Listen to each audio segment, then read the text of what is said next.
Okay, so I did say we're gonna speak about the discriminant, right? Yeah. So let's derive to the discriminant. So like I said, we're gonna be focusing a lot more on quadratic equations and also with the quadratic formula. Let's include it. So I hope everyone is familiar with the quadratic formula. So I know the quadratic formula x squared is equals to negative b plus or minus got it b squared minus 4ac, right, over 2a. Yeah.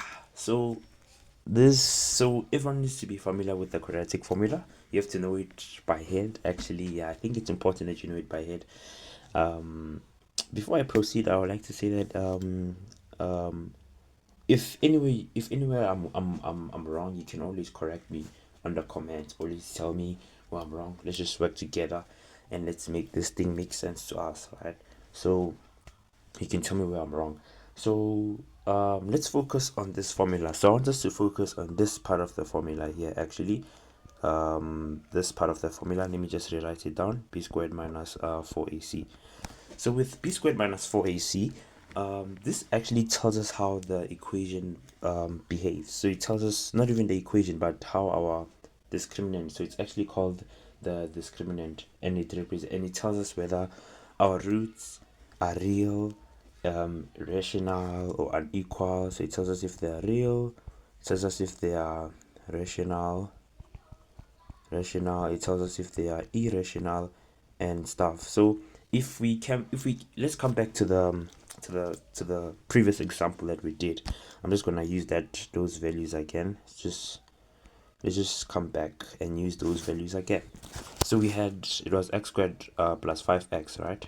X squared plus 5x plus 6, right? Okay. Now a typical, so how would ask this? They would be like, okay, discuss the nature of roots for the following equations, right? So the question maybe asks, discuss the nature of roots. So I'm just gonna write here, maybe the question says here to us, discuss the nature of roots. So yes, let me remind you guys of the standard form equation, the standard form of this equation. I hope everyone remembers it. I hope everyone remembers the x squared. I hope everyone remembers that ax squared, I mean, yeah, ax squared plus bx plus c is equals to 0, right? So this is where it's coming from, right? And please keep in mind we're still going to use this formula b squared minus 4ac to tell us our discriminant, to tell us how it's going to behave, whether it's going to be real, non-real, and stuff. It's going to tell us. So the normally three ways in which how we describe them, but in order for us to describe them, we need to make sure that we have the values of b, we have the values of a, and we have the values of c. In this case, we do have the values to be so we had started with x squared, right? We had started with x squared. We had started with x squared plus 5x plus 6, right? So we know that if we had to classify this, let me classify this for us. We would have a situation like we would have a situation. Okay, let me just classify this then. So we know that this here would be our a, and this here would be our b, and this here would be our c as our constant, right? So therefore, if we had b squared minus 4ac minus 4ac is equals to 0, we're gonna substitute. So when we see b, I'm gonna put 5. So this becomes 5 squared minus 4 into a. So our a value here, like I said, it is an invisible 1. So this becomes a 1, and now our c is a positive. 6 is equals to 0. Okay, and then from there, oh, not equals to 0, equals to the discriminant. Yeah, equals to the discriminant, because the discriminant will tell us how this value is going to behave like. Okay, and then from there we're gonna have so what's 5 squared? 25, right? So we're going to have, you can use a calculator from there. So it's going to be 25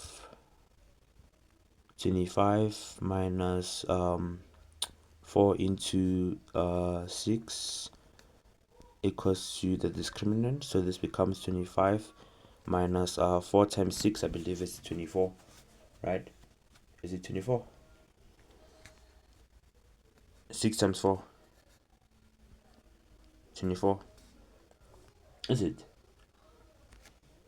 24, right? Yeah, equals to 0. Yeah, so 25 minus 24 is going to be 1. I mean, yeah, equals to the discriminant. Why do I keep saying 0?